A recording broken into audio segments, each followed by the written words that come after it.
जी, तो अब हमने जो टॉपिक डिस्कस करना है दैट इज़ ब्रेस्ट मोर्फोलॉजीज़। और आपको पता है कि पैथो का बहुत इंपॉर्टेंट टॉपिक है, आपने इसको बिग रोबिन से कवर करना होता है क्योंकि इसमें बहुत ज़्यादा इंपॉर्टेंट चीज़ें आती हैं। तो अब हम इसमें जो डिस्कस करेंगे ना वो तो बेसिकली मोर्फोलॉजीज़ को ही करेंगे मेनली, लेकिन इसके साथ कुछ और भी आपके कॉन्सेप्ट्स हैं जो साथ साथ क्लियर होते जाएंगे और बहुत ज़्यादा अच्छे से समझ आ जाएगी। इसके बाद अगर आप बिग रोबिन से रीड करेंगे ना तो आपको बहुत आसानी होगी इंशाल्लाह। स्टार्ट करते हैं। सबसे पहले आपको पता होना चाहिए कि ब्रेस्ट में कितनी तरह के डिसऑर्डर्स हो सकते हैं। तो सबसे मेन क्लासिफिकेशन तो ये है ना कि यहाँ नॉन न्यू प्लास्टिक हो सकते हैं या न्यू प्लास्टिक यानी कैंसर हो सकता है। या तो ब्रेस्ट में कोई कार्सिनोमा हो गया, कैंसर बन गया है, या फिर जितने भी डिसऑर्डर हैं वो नॉन न्यू प्लास्टिक है। अब जो नॉन न्यू प्लास्टिक डिसऑर्डर है ना उनको फर्दर हमने दो में डिवाइड कर लिया। या तो कोई ब्रेस्ट की इन्फ्लेमेशन हो गई है या inflammation new benign epithelial lesions है, ठीक है। तो ये मेन क्लासिफिकेशन होगी non new plastic, new plastic, non new plastic में फर्दर या तो इन्फ्लेमेशन है और यहाँ बिनाइन एपिथेलियल लेजन है। अब जो इन्फ्लेमेशन है वो एक्यूट मेस्टाइटिस हो सकती है। आइटिस से समझ आ रही है कि इन्फ्लेमेशन है। स्क्वेमस मेटाप्लेजिया हो सकता है यानी कि डक्ट में स्क्वेमस एपिथेलियम आ जाएगी। डक्ट का इक्टेजिया हो सकता है। उसके अलावा फैट नेक्रोसिस हो सकती है। ये सारी चीज़ें आगे हमने वन बाय वन डिटेल में देखनी है, यहाँ पे भी मैं सिर्फ आपको नाम बता रही हूँ, ठीक है। तो फैट नेक्रोसिस हो सकती है, डक्ट का इक्टेजिया हो सकता है, मेटाप्लेजिया हो सकता है, लिम्फोसिटिक मैस्टोपैथी है। तो ये हो गई सारी इन्फ्लेमेशन। अब जो बिनाइन लगी है ना वो या तो नॉन प्रोलिफरेटिव हो गई यानी प्रोलिफरेशन नहीं हो रही, और उसको कहते हैं फाइब्रोसिस्टिक चेंजेस। अगर प्रोलिफरेशन होगी तो प्रोलिफरेशन विदाउट एटीपिया होगी या प्रोलिफरेशन विद एटीपिया होगी, ठीक है। इसको एटिपिकल प्रोलिफरेशन या एटिपिकल हाइपरप्लेजिया कहेंगे। प्रोलिफरेशन यही होती है ना, हाइपरप्लेजिया, सेल्स का नंबर इंक्रीज करना। तो ये होगी सारी क्लासिफिकेशन। और वीडियो के एंड पर या नेक्स्ट वीडियो में फिर हम बात करेंगे ब्रेस्ट कार्सिनोमास की, ठीक है। तो इस सारी वीडियो में हमने नॉन कैंसरस या नॉन न्यू प्लास्टिक डिसऑर्डर्स की ही बात करनी है, जिसमें इन्फ्लेमेशन आएंगी और जिसमें बिनाइन लेजेंस आएंगे। बिनाइन लेजेंस में याद रखना है नॉन प्रोलिफरेटिव होंगे या प्रोलिफरेटिव होंगे। प्रोलिफरेटिव विदाउट एटीपिया भी हो सकते हैं, प्रोलिफरेटिव विद एटीपिया भी हो सकते हैं। तो स्टार्ट करते हैं। स्टार्ट करने से पहले आपने नॉर्मल ये स्ट्रक्चर देख लेना है। ये ब्रेस्ट का नॉर्मल स्ट्रक्चर, ये मसल्स हैं। मसल्स के ऊपर आपको ये नजर आ रहा है कि यहाँ पर जो स्ट्रोमा होगा ना लोब्यूल्स के दरमियान, वो होगा इंटरलोब्यूलर स्ट्रोमा, ठीक है। और ये लोब्यूल्स हैं। अब लोब्यूल्स में क्या चीज़ें हैं, लोब्यूल्स में यहाँ पर एसिनाई है, ग्लैंड्स हैं जहाँ से मिल्क फॉर्मेशन होती है। उसके बाद ये डक्ट्स में आ जाते हैं। तो ये डक्ट्स जो लोब्यूल के अंदर है इसको टर्मिनल डक्ट भी कहते हैं या इसको इंट्रालोब्यूलर डक्ट भी कहते हैं। उसके बाद ये डक्ट्स जो होती हैं ये मेन डक्ट्स होती हैं या एक्स्ट्रालोब्यूलर डक्ट्स होती हैं। ये निपल की तरफ जाती हैं और यहाँ पर एक डायलेटेशन बना देती हैं, इसको लैक्टिफेरस साइनस कहते हैं। और ये जो लोब्यूल के अंदर स्ट्रोमा होता है इसको लोब्यूलर स्ट्रोमा कहते हैं। तो ये इंटरलोब्यूलर स्ट्रोमा है ये वाला। और ये जो है ये ब्लू वाला जो है ये लोब्यूलर स्ट्रोमा है। ये आपका लोब्यूल है। लोब्यूल में क्या है, एसिनाई है, ग्लैंड्स हैं, डक्ट्स हैं और ये लैक्टिफेरस साइनस है, ठीक है। अब ये आपको स्ट्रक्चर दिखाया है और किस स्ट्रक्चर में कौन सी डिजीज है, जब हम पूरी डिजीज रीड कर लेंगे ना फिर हम वापस इस स्लाइड पर आएंगे और फिर हम देखेंगे कि हमें ये वाली चीज़ें समझ आ जाएंगी, ठीक है। अभी क्योंकि हमने इनको पढ़ा नहीं है तो थोड़ा मुश्किल है इनको याद करना। अभी हम आगे चलते हैं। सबसे पहले मैंने कहा था कि हम इन्फ्लेमेटरी डिसऑर्डर्स की बात करेंगे। इन्फ्लेमेटरी डिसऑर्डर्स अब ये नॉन न्यू प्लास्टिक डिसऑर्डर्स हैं। इनमें सिंपली इन्फ्लेमेशन हो रहेगी। फर्स्ट इसकी टाइप्स है एक्यूट मेस्टाइटिस। इसमें क्या होता है कि जो first month of breast feeding, अच्छा ये बहुत ज़्यादा इंपॉर्टेंट है, आपका एमसीक्यू आ सकता है। तो आपने ये चीज़ याद रखनी है कि जो एक्यूट मेस्टाइटिस के चांस है ना सबसे ज़्यादा वो ब्रेस्ट फीडिंग के दौरान होते हैं और ब्रेस्ट फीडिंग के स्टार्टिंग में लाइक फर्स्ट मंथ में, सेकंड मंथ में, ठीक है। सबसे ज़्यादा एक्यूट मेस्टाइटिस के केसेस हमारे पास आते हैं। होता क्या है कि ब्रेस्ट में क्रैक्स बन जाते हैं, फिशर्स बन जाते हैं। उन क्रैक्स की मदद से जो स्टेप या स्टेफ एओरियस या स्टेप्टोकोकाई है ना वो अंदर चले जाते हैं, इंटर कर जाते हैं। क्योंकि क्रैक बन के उनको रास्ता मिल गया, वो अंदर चले जाएंगे। जब वो अंदर चले जाएंगे अंदर जाके उन्होंने क्या कराना है, उन्होंने इन्फ्लेमेशन करा देनी है। तो जिसकी वजह से ब्रेस्ट जो है वो पेनफुल हो जाएगा, एरिथमेटिस हो जाएगा, रेडनेस हो जाएगी, ठीक है। उसको हम मेस्टाइटिस कह देते हैं। अगर स्टेफ यूरियस अंदर गया तो एब्सिस फॉर्मेशन भी करा देगा। अगर स्ट्रेप्टोकोकाई है तो वो सेलुलाइटिस करा देते हैं। तो ये एक्यूट मेस्टाइटिस कब होता है, ब्रेस्ट फीडिंग के स्टार्टिंग्स में होता है। क्रैक्स बनते हैं, उनकी वजह से बैक्टीरिया अंदर चले जाते हैं और एरिथमेटिस और रेड ब्रेस्ट हो जाता है। अब नेक्स्ट जो डिजीज है that is squamous metaplasia. Squamous metaplasia नाम से समझ आ रहा है कि जो नॉर्मल एपिथेलियम होती है ना डक्ट की वो क्यूबॉइडल होती है, नॉर्मल एपिथेलियम, क्योंकि हमें कम साइज चाहिए ना एपिथेलियम का ताकि ल्यूमन ज्यादा मिल सके डक्ट्स को। लेकिन मेटाप्लेजिया में क्या होता है कि क्यूबॉइडल एपिथेलियम की जगह पे स्क्वेमस एपिथेलियम आ जाती है, तो उसको कहते हैं मेटाप्लेजिया। अब जब वो स्क्वेमस एपिथेलियम आ जाती है ना तो उस डिजीज एक होती है जिसको जस्का डिजीज भी कहते हैं, ठीक है। होता है इसमें क्या, अब हम ये देखते हैं। सबसे पहले इसमें ना आपको सब एरियुलर मैस मिलेंगे। एरियोला जो होता है, ठीक है, एरियोला निपल के सराउंडिंग में एरियोला होता है, उसके नीचे आपको मैस मिलेगा। और ये मैस जो होगा ना ये असल में एप्सिस होगी। तो आपको एप्सिस मिलेंगी, सब एरियुलर मैस होगा, बैक्टीरियल एप्सिस होगी। मोर देन 90% इसमें जो पर्सन होते हैं ना वो स्मोकर्स होते हैं। एक ये एसोसिएशन थी, ये चीज़ भी याद रखनी है कि ये ज़्यादा कॉमन होता है मेटाप्लेजिया स्मोकर्स में। अब उसके बाद होता क्या है इसमें मसला, ये जो सब इरेगुलर मैस है या जो एप्सिस है ये क्यों बन रही है, ये इसलिए बन रही है क्योंकि जो स्केमस मेटाप्लेजिया हो गया ना, जो डक्ट में स्केमस एपिथेलियम आ गई है। अब स्केमस एपिथेलियम आपको पता है कैरेटिन सेक्रेट करती है, तो ये कैरेटिनाइज्ड एपिथेलियम होगी, कैरेटिन सेक्रेट करेगी। वो कैरेटिन क्या करेगी, डक्ट की प्लगिंग करा देगी, डक्ट के ल्यूमन को बंद कर देगी। तो प्लगिंग हो जाएगी। जैसे डक्ट्स की प्लगिंग होगी तो डक्ट्स ऐसा ऐसा डायलेट करेंगी, फिर उनका रप्चर हो जाएगा। जब डक्ट का रप्चर होगा तो वहां पर जो सिक्रीशन थी वो बाहर आ जाएंगी, तो वहां पर इन्फ्लेमेशन शुरू हो जाएगी, वहां पर इन्फेक्शन शुरू हो जाएगा। उस इन्फेक्शन की वजह से अब जहां पर सिक्रीशन हो, स्टेसिस हो, वहाँ पे बैक्टीरिया आ जाते हैं, तो बैक्टीरिया आ जाएंगे, इन्फेक्शन हो जाएगा, उस इन्फेक्शन की वजह से वहाँ पे एब्सेस बनना शुरू हो जाएंगे। तो ये सारा इसका मैकेनिज्म है। अगर रिकरेंस हो, बार बार वहाँ पर इन्फेक्शन हो, बार बार वहाँ पे डक्ट्स का रप्चर हो, बैक्टीरिया आए, तो उसकी वजह से एडनेटिक फिस्टुला भी बन सकता है। ठीक है, तो आपको इसकी पिक्चर दिखा देती हूँ। ये रोबिन्स की ही पिक्चर है। इसमें आप देखें कि जब नॉर्मल हमारे पास डक्ट होती है उसमें क्यूबोइडल एपिथेलियम है, नॉर्मल, ये सारी क्यूबोइडल एपिथेलियम है। ठीक है, नॉर्मल है ये डक्ट, और दरमियान में ल्यूमन है। लेकिन जब मेटाप्लेजिया होता है तब ये हाल होता है कि यहाँ पर एपिथेलियम कौन सी आ जाती है, स्क्विमस एपिथेलियम आ जाती है। अब स्क्विमस एपिथेलियम की एक तो खुद इतनी ज्यादा लेयर्स हैं, ऊपर से वो कैरेटिन बना रही है, तो ये कैरेटिन क्या करिए, ल्यूमन को बिल्कुल बंद करिए, प्लग करिए, कैरेटिन प्लग बन गया। ठीक है, अब जैसे कैरेटिन प्लग बनेगा तो ये जो डक्ट है ये डायलेट करेंगे, रप्चर करेंगे। जब ये रप्चर करेंगे यहाँ पर सिक्रीशन बाहर आएंगे, इन्फेक्शन होगा, इन्फेक्शन की वजह से बैक्टीरिया आएंगे और वो बैक्टीरिया क्या करेंगे, एब्सिस बना देंगे। ठीक है, और अगर ये बार बार होगा, रिकरेंट होगा, तो यहाँ पे फिस्टुला भी बन सकता है। ये चीज़ याद रखनी है। चलें, दो हमने देख ली, एक मेटाप्लेसिया देख लिया, एक एक्यूट मेस्टाइटिस देख लिया। थर्ड वन होता है डक्ट इक्टेजिया। डक्ट इक्टेजिया में क्या होता है कि पेरी एरुलर मैस बनता है। जो आपको मेटाप्लेसिया का ये वाला दिखाया था, ये मैस बनता है सब एरुलर, निपल के नीचे, क्योंकि डक्ट्स जो है वो निपल की तरफ जा रही है ना, तो सब एरुलर मैस बनेगा। लेकिन ये जो डक्ट इक्टेजिया, ये पेरी एरुलर मैस बनता है। इसमें जो निपल की सिक्रीशन है वो थिक वाइट सिक्रीशन होती हैं, और इसमें स्किन की रिट्रैक्शन भी होती है। मैं आपको बताती हूँ कि इसमें स्किन की रिट्रैक्शन क्यों होती है इक्टेजिया में। असल में होता है कि डक्ट्स जो है वो डायलेट होती हैं, जब डायलेट होती हैं उनकी सिक्रीशन जो है वो उसमें ज़्यादा होती हैं, और उसमें फिर मैक्रोफेजेस आ जाते हैं। मैक्रोफेजेस के अलावा वहाँ पे पूरा इन्फ्लेमेटरी रिएक्शन शुरू हो जाता है, ग्रैन्युलोमा फॉर्मेशन हो जाती है, और एट द एंड आपको पता है जब किसी जगह पर इन्फ्लेमेशन हो रही है तो एट द एंड वहाँ पर फिब्रोसिस होती है। फिब्रोसिस के बाद अब इस फिब्रोसिस की वजह से वहाँ पर जो स्किन है और जो निपल है उसकी रिट्रैक्शन हो जाएगी। तो डक्ट इक्टेजिया में स्किन और निपल की रिट्रैक्शन क्यों होती है, क्योंकि वहाँ पे फिब्रोसिस होती है। ठीक है, तो डक्ट्स डायलेट करती हैं, इसमें सिक्रीशंस होती हैं, वहाँ पे इन्फ्लेमेशन शुरू हो जाती है, वहाँ पे मैक्रोफेजेस आते हैं, ग्रैनुलोमा बन जाता है और रिट्रैक्शन हो जाती है। तो ये यहाँ तक आपको जितनी भी इन्फ्लेमेटरी डिजीज पढ़ाई है ना, इनमें से आपको सिर्फ एमसीक्यूज आते हैं, और आपको जो जो मैंने लाइंस बताई इन सबके कॉन्सेप्ट क्लियर होने चाहिए, इन सबको याद कर लेना। तो इनमें से एससीक्यू नहीं आता, एमसीक्यू ही आते हैं। नेक्स्ट आ जाता है जी फैट नेक्रोसिस। अब नेक्रोसिस जो है इसका मतलब है सेल्स डेथ हो रही है। फैट नेक्रोसिस ना असल में इंटरलोब्यूलर स्ट्रोमा में होती है। मैंने आपको जो स्टार्टिंग में दिखाई थी ना पिक्चर, एक मिनट मैं आपको दोबारा दिखाती हूँ। मैंने स्टार्टिंग में आपको ये वाली पिक्चर दिखाई थी समझने के लिए। तो यहाँ पर ये जो इंटरलोब्यूलर स्ट्रोमा होता है ना, इसमें होती है फैट नेक्रोसिस। तो ये चीज़ हमें फर्स्ट डिजीज तो समझ आ गई कि जो फैट नेक्रोसिस है हमारी वो इंटरलोब्यूलर स्ट्रोमा में होती है।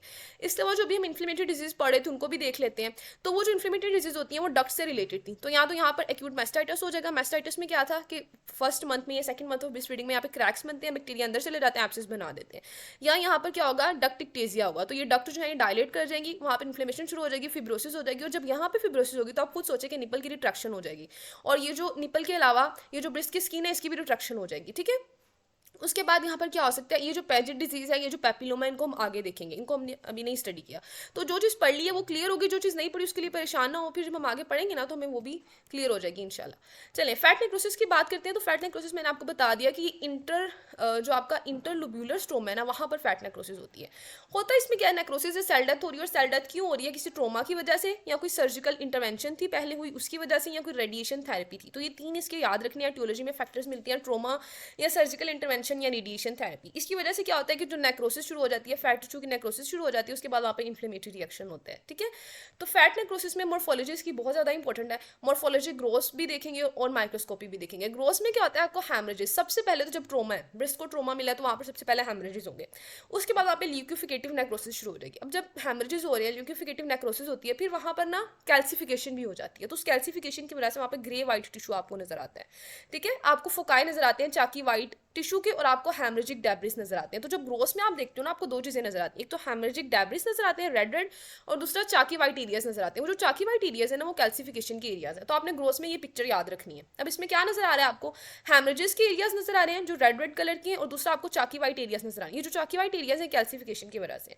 तो इसकी पैथोजेनेसिस क्या है कि कोई ट्रोमा मिला, उस ट्रोमा की वजह से वहाँ पर सबसे पहले हैमरेजेस होंगे, फिर वहाँ पर ल्यूकोफिकेटिव नेक्रोसिस होगी, फिर कैल्सिफिकेशन होगी, और एट द एंड आपको ये वाली अपीयरेंस मिलेगी। अगर माइक्रोस्कोपी की बात करें तो माइक्रोस्कोपी में आपको जब उसको देखोगे माइक्रोस्कोप से, तो आपको एक तो सिंपली नेक्रोटिक फैट सेल्स नजर आएंगे। अब जब कहीं पर नेक्रोसिस हो रही हो तो उस नेक्रोटिक डेब्रिस को इनगल्फ करने के लिए वहाँ पे मैक्रोफेजेस भी आते हैं। तो नेक्रोटिक फैट सेल्स के साथ आपको मैक्रोफेजेस भी नजर आएंगे, न्यूट्रोफिल्स भी नजर आएंगे, वहाँ पे फाइब्रोब्लास्ट भी आएंगे। फाइब्रोब्लास्ट क्यों आ रहे हैं, क्योंकि जब कहीं पर नेक्रोसिस हो रही है, सेल्स की डेथ हो रही है, तो उस गैप को फिल भी तो करना है ना, जो सेल्स चले गए हैं उन गैप को फिल करने के लिए फाइब्रोब्लास्ट आएंगे ताकि वहाँ पे फिब्रस टिश्यू बना सकें।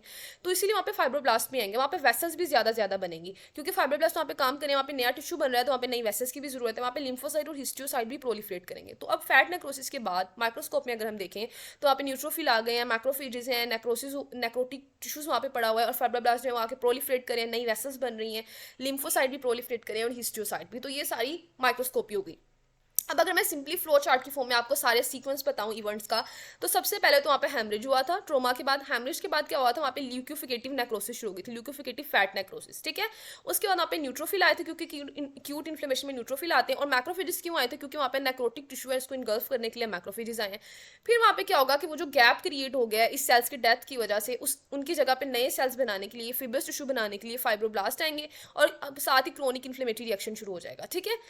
अच्छा, अब वहाँ पर क्या होगा, जाइंट सेल्स बनेंगे, जाइंट सेल्स के अलावा वहाँ पे कैल्सिफिकेशन होगी, और वहाँ पे जो हीमोग्लोबिन है हेमरेज की वजह से वो हीमोसिड्रिन में कन्वर्ट होना शुरू हो जाएगी। तो वहाँ पर क्या हो रहा है, कैल्सिफिकेशन, ये तीन मेन चीज़ें याद रखनी है। जाइंट सेल्स भी बन रहे हैं, ये जो इन्फ्लेमेटरी सेल्स आ रहे हैं ना, ये जाइंट सेल्स में कन्वर्ट होते जा रहे हैं, वहाँ पे कैल्सिफिकेशन हो रही है, वहाँ पे हीमोसिड्रिन बन रही है।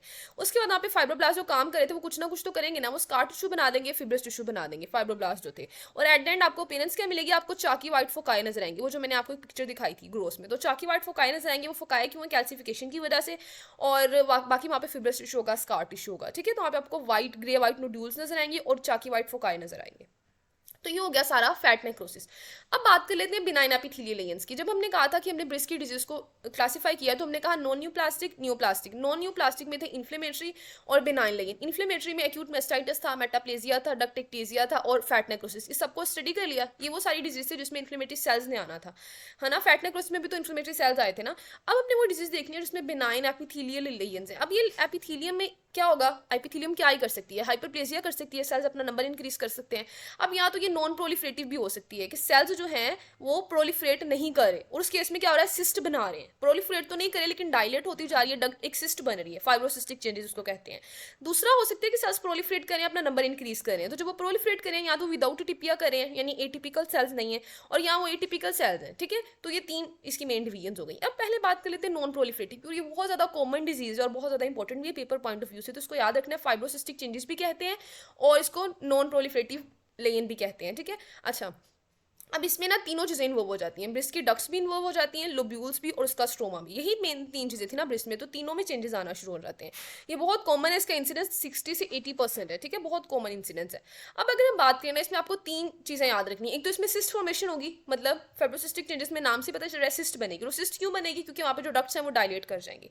दूसरा, इसमें फाइब्रोसिस होगी। अब जब डक्ट डायलेट करेंगे तो एड एंड डक्ट रप्चर कर जाएंगे। जब रप्चर होंगी तो जो सिक्रीशन है सारी वो बाहर स्ट्रोमा में आ जाएगी। जब सिक्रीशन बाहर आ जाएगी तो वहाँ पर फिर क्या होगा, फिब्रोसिस होगा, ठीक है। तो सिस्ट फॉर्मेशन, फिब्रोसिस और एडिनोसिस। एडिनोसिस में क्या होता है कि जो एसिनाई है, जो ग्लैंड है, जो मैंने आपको स्टार्टिंग में लुब्यूल में दिखाया था ना, उसमें जो एसिनाई थी उनका नंबर इंक्रीज कर जाएगा। तो तीन चेंजेस आएंगे, सिस्ट बन रही है, उसके बाद फिब्रोसिस हो रही है स्ट्रोमा में, उसके बाद एडिनोसिस हो रहा है, ठीक है।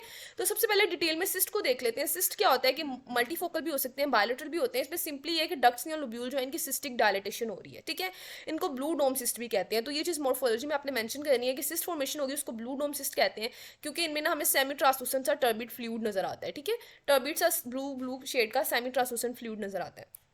अब यहाँ पर एक बड़ी मजे की चीज़ है एपोक्राइन मेटाप्लेजिया। ये क्या है कि जो सिस्ट बनते हैं ना, उन सिस्ट की जो लाइनिंग है, अब जाहिर बात है अगर यहाँ पर ऐसे सिस्ट बन रहा है तो सिस्ट को किसी ना किसी एपिथेलियम ने लाइन करना है। तो जो लाइनिंग है ना उनकी, वो लाइनिंग होती है स्वीट ग्लैंड की एपिथेलियल लाइनिंग जैसी। तो स्वीट ग्लैंड की एपिथेलियल लाइनिंग यानी एपोक्राइन एपिथेलियम, ठीक है।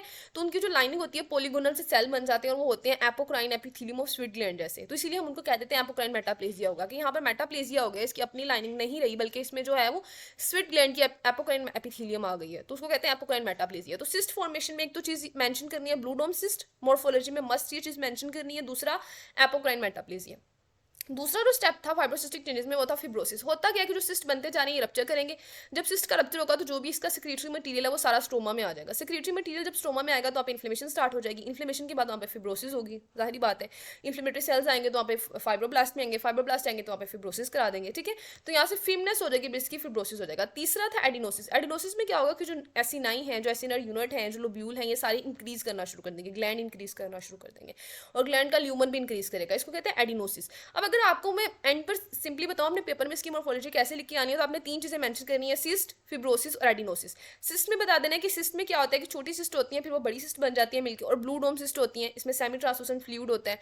इनकी जो एपिथीलियम होती है वो एपोक्राइन एपिथीलियम होती है, उसको हम एपोक्राइन मेटाप्लेजिया कहते हैं, और इसमें कैल्सिफिकेशन भी हो सकती है।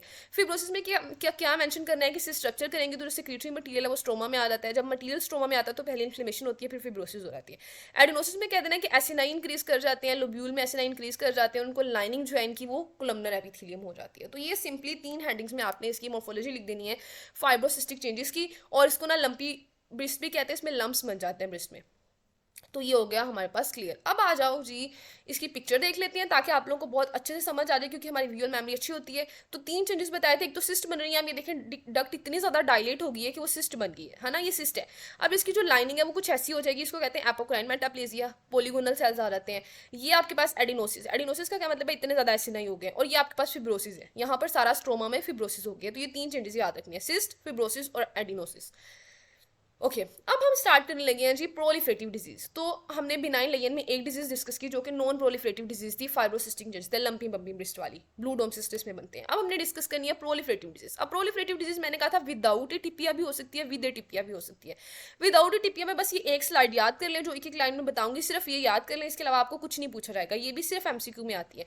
तो विदाउट ए टिपिया क्या हो सकता है, या तो वहाँ पे एपिथेलियल हाइपरप्लेजिया हो सकता है सिंपली, या स्क्लेरोजिंग एडिनोसिस। एडिनोसिस तो वही है ना कि ग्लैंड इंक्रीज करें, स्क्लेरोजिंग क्योंकि वहाँ पे हार्डनेस भी हो रही है, तो स्क्लेरोजिंग एडिनोसिस। और तीसरा होता है पेपिलोमा। पेपिलोमा क्या होता है कि पेपिला बन जाते हैं, ठीक है, प्रोजेक्शन होती है जिसमें फाइब्रोवास्कुलर कोर होती है। और पेपिलोमा को जो पॉइंट आपसे पूछा जाता है वो ये है कि इसमें निपल डिस्चार्ज ब्लडी हो जाता है। तो अगर कोई सिनेरियो हो, कोई एमसीक्यू हो जिसमें निपल डिस्चार्ज ब्लडी आ रहा हो, तो आपका माइंड जाना चाहिए पेपिलोमा की तरफ, क्योंकि सिर्फ इसमें निपल का डिस्चार्ज ब्लडी हमें नजर आ रहा है। तो क्या हो सकते हैं, या तो एपिथेलियल हाइपरप्लेजिया सिंपली हुआ, या स्क्लेरोजिंग एडिनोसिस है, या पेपिलोमा हो गया। और ये जो कॉम्प्लेक्स स्क्लेरोजिंग लेयन है ना, इसमें ये हो सकता है कि इन तीनों का मिक्सचर, यानी उसमें एडिनोसिस भी हो रहा है, उसमें पेपिलोमा भी बन रहे हैं, उसमें एपिथेलियल हाइपरप्लेजिया भी हो रहा है, तो उसको फिर हम कॉम्प्लेक्स स्क्लेरोजिंग लेयन कह देते हैं।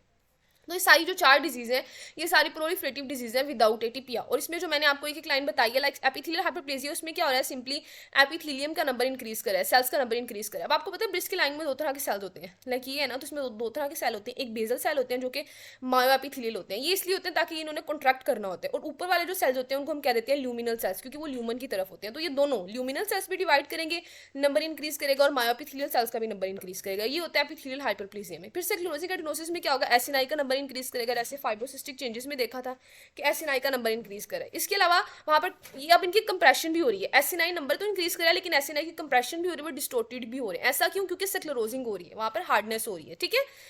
और पेपिलोमा का मैंने बता दिया कि फाइब्रोवास्कुलर कोर होती है, ब्रांचिंग होती है, पेपिला बन जाती है, और निपल डिस्चार्ज ब्लडी हो जाता है, ठीक है। अच्छा, अब ये तो था विदाउट एटीपिया, मतलब एटीपिकल सेल्स नहीं थे, सिंपली या तो एपिथेलियम का हाइपरप्लेजिया हो रहा था, या ग्लैंड्स का नंबर इंक्रीज कर रहा था, या पेपिला बन रहे थे। अब आ जाए विद एटीपिया, यानी जब सेल्स जो है वो एटिपिकल हो जाएंगे। अब विद एटीपिया या तो डक्ट में हो सकता है कि डक्ट का हाइपरप्लेजिया हो रहा है, एटिपिकल सेल्स आ रहे हैं, या लोब्यूल में हो सकता है कि लोब्यूल का हाइपरप्लेजिया हो रहा है। ये डक्ट और लोब्यूल का कॉन्सेप्ट मैंने स्टार्टिंग में क्लियर कराया था। अगर किसी को कन्फ्यूजन हो रही है तो मैं दोबारा आपको उस पिक्चर की तरफ लेकर जाती हूँ। आपको पता है कि ये जो सारा था ये लोब्यूल था, ठीक है। अगर यहाँ पर हाइपरप्लेजिया होगा, यहाँ लोब्यूल्स की लाइनिंग में, तो वो लोब्यूलर हाइपरप्लेजिया होगा, ठीक है। एटिपिकल प्रोलिफरेशन हो रही है। और ये वाली जो थी ये डक्ट्स थी, तो अगर यहाँ पर डक्ट्स में होगा, अब ये भी एक डक्ट होती है, एक्स्ट्रा लोब्यूलर डक्ट होती है, और एक ये डक्ट होती है जो इंट्रालोब्यूलर। तो अगर इन डक्ट्स में होगा तो वो डक्टल होगा, ठीक है। तो ये चीज क्लियर करनी है। तो प्रोलिफरेशन विद एटिपिया हो सकती है डक्ट्स में भी और लोब्यूल्स में भी। यहाँ पर थे हम लोग, तो ये होगा विद एटिपिया। अच्छा, अब एक चीज और यहाँ पर देखनी है कि हम जो एटिपिया है, एटिपिकल हाइपरप्लेजिया, इसको डक्टल कार्सिनोमा इन सिटू से कैसे डिफरेंशिएट कर सकते हैं। डक्टल कार्सिनोमा इन सिटू भी तो यही है ना कि ये आपकी डक्ट है, और डक्ट में इतने ज्यादा सेल्स बन रहे हैं, इतना ज्यादा सेल्स का नंबर इंक्रीज कर रहा है, लेकिन वो बेस में मेरे को इन्वेड नहीं कर रहा, तो वो अंदर ही अंदर है, यहाँ पर सारे सेल्स ने फिल कर दिया, तो डक्टल कार्सिनोमा इन सिटू। और हम ये भी इसी में भी यही कह रहे हैं, एटिपिकल डक्टल हाइपरप्लेजिया में भी हम यही कह रहे हैं कि डक्ट के अंदर हाइपरप्लेजिया और एटिपिकल सेल्स हैं। तो वो कहते हैं आप इन दोनों को डिफरेंशिएट कैसे करते हो। डिफरेंशिएट ऐसे करना है कि डक्टल कार्सिनोमा इन सिटू है ना, वो पूरी की पूरी डक्ट को फिल कर देगा, कंप्लीटली फिल कर देंगे जो सेल्स हैं। लेकिन जो एटिपिकल डक्टर हाइपरप्लेजिया ये सिर्फ पार्शली फिल करता है, इसमें इतने ज्यादा सेल्स नहीं बनते कि डक्ट कंप्लीटली फिल हो जाए, बल्कि पार्शली फिल करता है डक्ट को। और बिल्कुल वैसे ही आपने लोब्यूलर एटिपिकल हाइपरप्लेजिया को और लोब्यूलर कार्सिनोमा इन सिटू को डिफरेंशिएट करना है कि लोब्यूलर कार्सिनोमा इन सिटू में जो लोब्यूल्स हैं वो कंप्लीटली फिल हो जाएंगे सेल से, और इसमें जो है एटिपिकल लोब्यूलर हाइपरप्लेजिया में सिर्फ पार्शली फिल करेगा। अब लोब्यूल में क्या होते हैं, एसिनाई होते हैं ना, वो वाली जो पिक्चर दिखाई थी, तो इसमें पार्शली फिल होंगे एसिनाई, ठीक है। तो ये चीज क्लियर करनी है। हम मोर्फोलॉजी देख लेते हैं। अगर विद एटीपिया की मोर्फोलॉजी क्या होगी, अगर एटीपिकल डक्टल हाइपरप्लेजिया जो डक्ट में नंबर इंक्रीज कर रहा है सेल्स का, तो आपको मोनोमॉर्फिक सी प्लोरिफरेशन मिलेगी, रेगुलरली स्पेस सेल होंगे, क्रिब्रीफॉर्म स्पेसिस वो बनाएंगे, ठीक है। और उनमें जो सेल्स होंगे पेरिफ्री पे सेल्स कोलमनर होंगे और सेंटर में आके ना सेल्स राउंडेड हो जाएंगे, ठीक है। तो पेरिफ्री जहाँ पर होगी वहाँ पे सेल्स कोलमनर होंगे और सेंटर में आके सेल्स क्या होंगे, राउंडेड हो जाएंगे। इसके अलावा ये वाली चीज़ जरूर मेंशन करनी है कि डक्ट्स को सिर्फ पार्शली फिल करेंगे, क्योंकि अगर डक्ट्स कंप्लीटली फिल होंगी वो तो फिर डक्टल कार्सिनोमा इन सिटू हो जाएगा। अब लोब्यूलर एटिपिकल हाइपरप्लेजिया की बात करें तो उसमें भी सेल्स यूनिफॉर्म होंगे, राउंड सेल्स होते हैं और लूजली कोहेसिव सेल्स होते हैं, आपस में अटैच नहीं होते ज़्यादा, और सिग्नल रिंग सेल्स होते हैं और ये ल्यूब्यूल्स को पार्शली फिल करते हैं। अब इनकी जो मोर्फोलॉजी है ना एटिपिकल डक्टल हाइपरप्लेजिया की और एटिपिकल लोब्यूलर हाइपरप्लेजिया की, ये डक्टल कार्सिनोमा इन सिटू से बहुत मिलती है, डक्टल वाले की डक्टल कार्सिनोमा इन सिटू से बहुत मिलती है, और लोब्यूलर वाले की लोब्यूलर कार्सिनोमा इन सिटू से बहुत मिलती है। तो 2-3 पॉइंट्स अब यहीं से याद करें, आगे आपको काम आएंगे। अब मैंने एटिपिकल डक्टल हाइपरप्लेजिया में आपको क्या बताया, इसकी मोर्फोलॉजी में 2 चीजें बताई। एक तो ये चीज याद रखनी है कि इसमें क्रिब्रीफॉर्म स्पेसिस बन सकती हैं। क्रिब्रीफॉर्म स्पेसिस आगे मैं आपको जो पिक्चर दिखाऊंगी ना डक्टल कार्सिनोमा इन सिटू की, वहां पर दिखाऊंगी, तो क्रिब्रीफॉर्म स्पेसिस बनती हैं, है ना। तो ये चीज डक्टल कार्सिनोमा इन सिटू में भी होगी, ये चीज एटिपिकल डक्टल हाइपरप्लेजिया में भी है। अच्छा, उसके बाद दूसरी चीज इसमें यह याद रखनी है कि ये पार्शली फिल कर रहा है, ये तो डिफरेंशिएटिंग फीचर है ना, इसको नहीं भूलना कि ये पार्शली फिल करता है डक्ट्स को। तो इसकी मोर्फोलॉजी में आप बस ये 2 चीजें याद रख लें कि एटिपिकल डक्टल हाइपरप्लेजिया में सेल्स जो हैं वो यूनिफॉर्म से सेल्स हैं, वो प्रोलिफरेट कर रहे हैं लेकिन उनमें क्रिब्रीफॉर्म स्पेसिस बन रही हैं। दूसरा ये एक्स्ट्रा पॉइंट है कि वो पेरिफ्री पे कोलमनर है, सेंटर में आकर राउंडेड हो जाते हैं और वो डक्ट्स को पार्शली फिल करें। अब जब हम बात करते हैं एटिपिकल लोब्यूलर हाइपरप्लेजिया की, तो इसमें जो एक चीज एटिपिकल लोब्यूलर हाइपरप्लेजिया, इसमें जो एक चीज याद रखनी है ना, लोब्यूलर हाइपरप्लेजिया, अच्छा इसमें जो चीज याद रखनी है वो आपने ये याद रखना है, एक तो इसमें सेल्स जो है वो लूजली कोहेसिव है, इवन के डिसकोहेसिव भी हो सकते हैं, लूजली यानी आपस में वो ज्यादा अटैच नहीं होते। जब लोब्यूलर कार्सिनोमा इन सिटू बनता है ना तब तो वो डिसकोहेसिव भी हो जाते हैं, एक दूसरे के साथ अटैच नहीं होते, क्योंकि कार्सिनोमा तब बनते हैं ना जब जीन में कोई म्यूटेशन आए, तो उनके ईकेटेरिन का जीन, ईकेटेरिन होती है प्रोटीन जिसने इनको आपस में बाइंड करवाना होता है, उस प्रोटीन के जीन में म्यूटेशन आ जाती है तो बिल्कुल डिसकोहेसिव हो जाती है। लेकिन यहाँ पे भी सेल्स लूजली कोहेसिव है। दूसरा इसमें सिग्नल रिंग सेल्स याद रखने हैं। सिग्नल रिंग सेल्स का क्या मतलब होता है कि सेल्स के अंदर, अब क्यों ऐसा क्यों हो रहा है, सिग्नल रिंग सेल्स यहाँ पर क्यों बन रहे हैं, डक्टल में क्यों नहीं बन रहे, क्योंकि डक्टल में एसिनाई नहीं थे, डक्टल में ग्लैंड नहीं थे, लोब्यूल में एसिनाई है, लोब्यूल में ग्लैंड है, और जहाँ पर ग्लैंड होना वहां पर जब सेल बनते हैं ना तो उनके अंदर म्यूसिन होता है। ये चीजें आप जीआईटी में भी क्लियर करके आए हो, जीआईटी वाली मैंने वीडियो देखी होगी, वहां पे मैंने चीजों को डिटेल में बताया हुआ है। तो वहां पे जो ग्लैंड होते हैं ना उसमें सेल्स में म्यूसिन होता है, तो सेल्स तो म्यूसिन से फिल हो जाते हैं और जो न्यूक्लियस है वो बेचारा एक साइड पे लग जाता है जाके, तो जो न्यूक्लियस है वो जाके एक साइड पे लग जाता है, तो जो अपीयरेंस है वो ऐसी आती है। लेट्स सपोज कि ये न्यूक्लियस जो है वो साइड पर आ गया और यहाँ पर सेल जो है वो सारा फिल हो गया आपका म्यूसिन से, ठीक है। तो इसको कहते हैं सिग्नल रिंग सेल्स, ठीक है, सिग्नल रिंग सेल्स अपीयरेंस होती है। तो लोब्यूलर में 2 चीजें याद रखनी है, एक सिग्नल रिंग सेल्स अपीयरेंस याद रखनी है, दूसरा लूजली कोहेसिव सेल्स। लेकिन एक चीज जरूर मेंशन करनी है कि इसको लोब्यूलर कार्सिनोमा इन सिटू से कैसे डिफरेंशिएट करना है, ये लोब्यूल को सिर्फ पार्शली फिल कर रहा है, ठीक है। चलें, अब हमारा नॉन न्यू प्लास्टिक डिसऑर्डर्स का कंप्लीट हो गया, जिसमें हमने बात की पहले इन्फ्लेमेटरी डिसऑर्डर्स की, फिर हमने बिनाइन लेजेंस की बात की। बिनाइन लेजेंस में विद एटिपिया भी थे, विदाउट एटिपिया भी थे। विद एटिपिया को मैंने बहुत डिटेल में पढ़ाया क्योंकि आगे जब मैंने डक्टल कार्सिनोमा इन सिटू पढ़ाना है और लोब्यूलर कार्सिनोमा इन सिटू पढ़ाना है तो बहुत ज़्यादा चीज़ें इनकी सिमिलर है, सिर्फ डिफरेंशिएटिंग चीज़ क्या है, ये पार्शली फिल कर रहे हैं, वो कंप्लीटली फिल कर देंगे, ठीक है। चले, अब कार्सिनोमा की बात करें तो कार्सिनोमा या तो कार्सिनोमा इन सिटू होगा या इन्वेसिव होगा। इन्वेसिव की तो पूरी लिस्ट है ना, अगर वो इन्वेट कर देगा तो वो डक्टल हो सकता है, इन्वेसिव म्यूसिनस हो सकता है, ट्यूब्यूलर हो सकता है, पेपिलरी, एपोक्राइन, मेटाप्लास्टिक, सिक्रीटरी, तो ये नाम आपने ऐसे ही याद कर लेने हैं। और जो कार्सिनोमा इन सिटू है वो 2 तरह का है, या डक्टल कार्सिनोमा इन सिटू है या लोब्यूलर कार्सिनोमा इन सिटू है। डक्टल के आगे ये क्लासिफिकेशन बहुत इंपॉर्टेंट है। डक्टल कार्सिनोमा इन सिटू या कोमिडू हो सकता है या नॉन कोमिडू। अगर नॉन कोमिडू है उसके फर्दर 3 टाइप्स हैं, क्रिब्रीफॉर्म, माइक्रोपेपिलरी और पेपिलरी, ठीक है। कोमिडू और नॉन कोमिडू में क्या डिफरेंस है, कोमिडू में ना, वैसे मैं आगे जाके भी दिखाऊंगी, कोमिडो में भी ना सेंट्रल आपको नेक्रोटिक मैस मिलता है, बिल्कुल सेंटर में ऐसे नेक्रोसिस हुई होती है और साइडों पे सेल होते हैं। लेकिन नॉन कोमिडो में आपको ये चीज़ नजर नहीं आती, ठीक है। तो नॉन कोमिडो में क्रिब्रीफॉर्म हो सकती है, माइक्रोपेपिलरी हो सकते हैं या पेपिलरी हो सकते हैं। अब वन बाय वन इनको देखते हैं। पहले एक चीज़ क्लियर कर लो कि जितने भी ब्रेस्ट के कार्सिनोमा है वो सारे टर्मिनल डक्ट लोब्यूलर यूनिट से अराइज करें। अब ये टर्मिनल डक्ट लोब्यूलर यूनिट क्या है, वैसे तो आपको स्टार्टिंग में भी समझाया था, लेकिन यहाँ पे अगेन मैंने पिक्चर ऐड की है कि ये लोब्यूल्स होते हैं, ये लोब्यूल के दरमियान में इंट्रालोब्यूलर स्ट्रोम है, ये लोब्यूल के अंदर लोब्यूलर स्ट्रोम है, और लोब्यूल के अंदर वाली जो डक्ट है वो इंट्रालोब्यूलर डक्ट है, जो लोब्यूल के बाहर वाले डक्ट है वो एक्स्ट्रा लोब्यूलर डक्ट है, ठीक है। टर्मिनल डक्ट भी इनको कहते हैं। और ये मेन डक्ट है, मेन डक्ट जो है यहाँ पर थोड़ा सा डायलेट करेगी, लैक्टिफेरस साइनस बनाएगी और फिर निप्पल में जाके ओपन हो जाएगी, ठीक है। तो ये सारा इतना जो यूनिट है ना जिसमें लोब्यूल आती है और टर्मिनल डक्ट आती है, इसको कहते हैं terminal lobular duct unit. Terminal duct lobular unit, तो टर्मिनल डक्ट आती है और साथ लोब्यूल आते हैं, टर्मिनल डक्ट और लोब्यूलर यूनिट। जितने भी कार्सिनोमा है वो यहाँ तो यहाँ से राइज करेंगे, अगर लोब्यूल से राइज करेंगे तो वो होंगे लोब्यूलर कार्सिनोमा, अगर बेसमेंट मेम्ब्रेन को टच नहीं करेंगे तो लोब्यूलर कार्सिनोमा इन सिटू होंगे, अगर बीएम को यानी बेसमेंट मेम्ब्रेन को इन्वेड कर देंगे तो फिर वो इन्वेसिव लोब्यूलर कार्सिनोमा हो जाएंगे। अगर वो यहाँ से राइज करें डक्ट से, तो अगर वो बेसमेंट मेम्ब्रेन को इन्वेड नहीं करे तो वो डक्टल कार्सिनोमा इन सिटू होंगे, अगर इन्वेड कर लेंगे तो वो इन्वेसिव डक्टल कार्सिनोमा हो जाएगा, है ना। तो अराइज सारे यहीं से कर रहे हैं, टर्मिनल डक्ट लोब्यूलर यूनिट से। चले पहले बात कर लेते हैं डक्टल कार्सिनोमा इन सिटू की। अब डक्टल कार्सिनोमा इन सिटू दो तरह का होता है, या कोमिडो होता है या नॉन कोमिडो। जो कोमिडो है वो तो एक टाइप होगी ना, नॉन कोमिडो में आगे तीन है, क्रिब्रिफॉर्म, पेपिलरी और माइक्रोपेपिलरी। कोमिडो में एक चीज तो ये आपको कैल्सिफिकेशन एरियाज नजर आते हैं, कैल्सिफिकेशन के एरियाज होते हैं, ठीक है।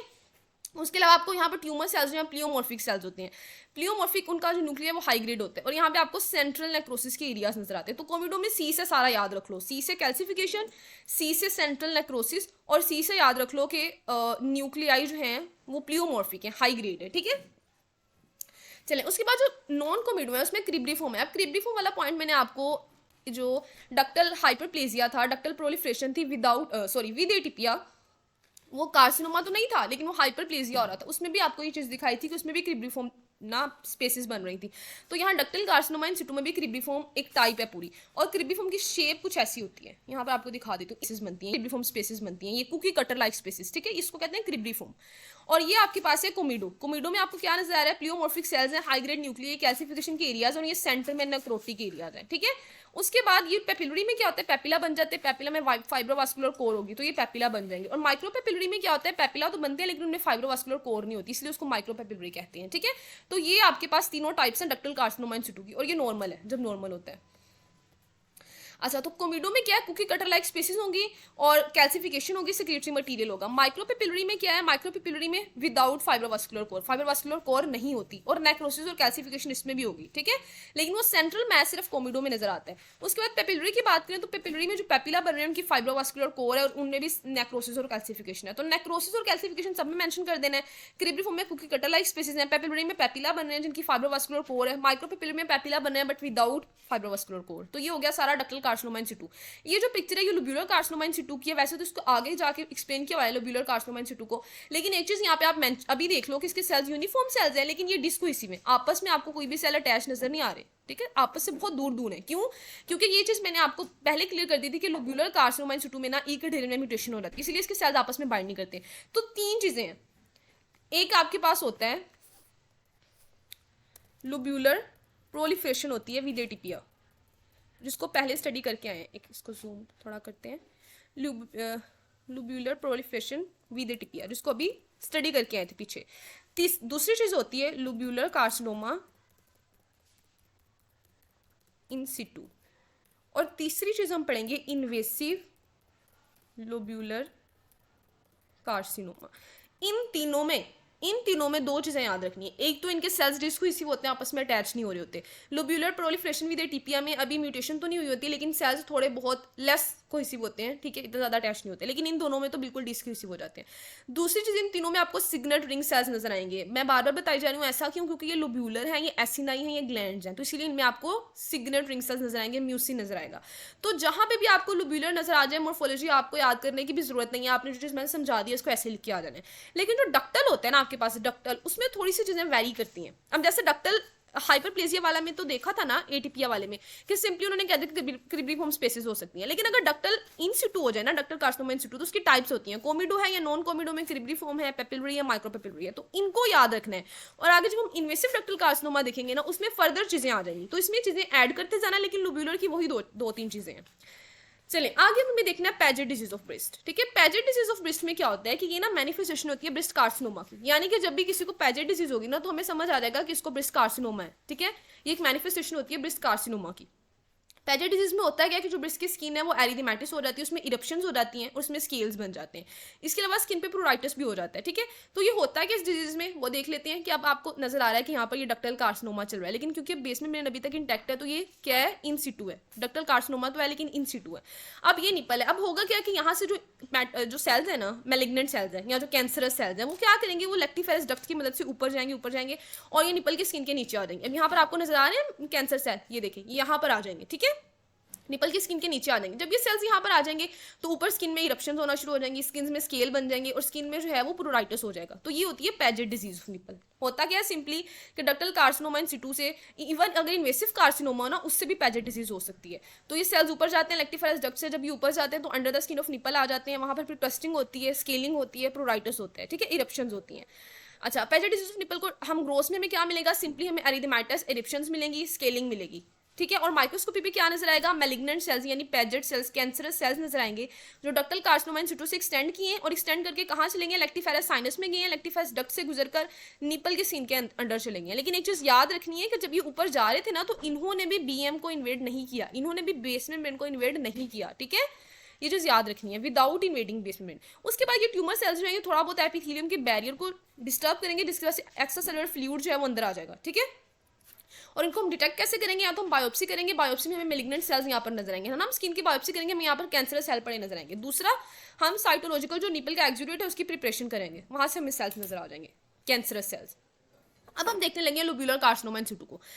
डक्टल कार्सिनोमा इन सिटू को हमने डिटेल में देखा कोमिडो वाला। अब लोब्यूलर कार्सिनोमा इन सिटू में मैंने 2-3 चीजें पहले ही बताई कि ई कटेरेंजिन में म्यूटेशन होगी जिसकी वजह से डिस्कोहेसिव सेल्स होंगे, ओवल सा न्यूक्लियर होगा लेकिन न्यूक्लियर साइड पे लगा होगा बेचारा, सिग्नल रिंग सेल्स अपीयरेंस होगी।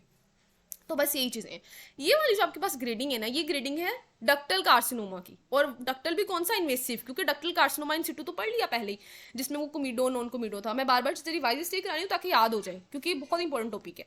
लेकिन अब आपके पास जो डक्टल कार्सिनोमा है ना, ये इन्वेसिव है, जो बीएम को इन्वेड कर रहा है।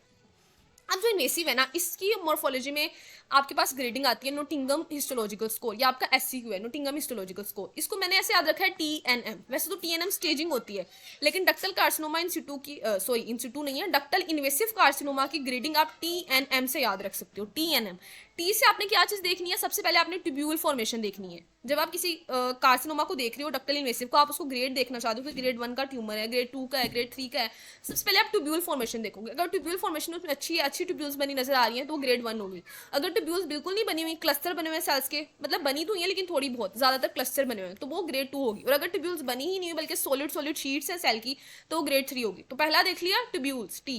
दूसरा होता है एन। एन से क्या देखना है, न्यूक्लियर प्लियोमॉर्फिज्म देखनी है। अगर तो न्यूक्लियस राउंड है, रेगुलर न्यूक्लियस है, तो वो ग्रेड 1 होगी। अगर न्यूक्लियस की प्लियोमॉर्फिज्म है यानी न्यूक्लियस की शेप चेंज होना शुरू हो गई है, तो वो ग्रेड 2 होगी। लेकिन अगर न्यूक्लियस बिल्कुल ही रेगुलर है, हाई प्लियोमॉर्फिज्म है, तो ग्रेड 3 होगी, ठीक है, ये भी समझ आ गया। तीसरा एम से क्या है, mitosis. Mitosis rate, mitotic rate देखना है।